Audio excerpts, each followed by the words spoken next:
ज़िंदगी एक राज है, उसे हकीकत के साथ जियो।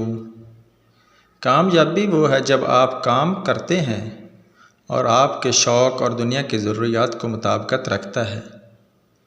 मोहब्बत में अगर धोखा होता है तो वो धोखा मोहब्बत नहीं, बस एक सबक है जो आपको सीखना पड़ता है।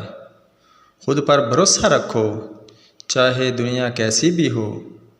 कामयाबी उस वक्त तक नहीं आती जब तक आप काम करते रहते हैं, और आप काम करते रहते हैं जब तक आप कामयाब नहीं हो जाते। ज़िंदगी की कोई भी मुश्किल आपको मंजिल तक पहुंचाने से रोक नहीं सकती, बस आपको हमेशा हकीकत से जुड़ा रहना होगा। खुशी उस वक्त तक आती है जब आपको पूरी तरह से दूसरों की खुशी में शरीकियत हासिल होती है। हमेशा उम्मीद कीजिए, क्योंकि रात के बाद सुबह आती है। कामयाबी वो है जब आपका अमल आपके अल्फाज से ज़्यादा बोलता है। मोहब्बत में जुर्रत और भरोसा रखो, क्योंकि मोहब्बत हर मुश्किल को हल कर सकती है।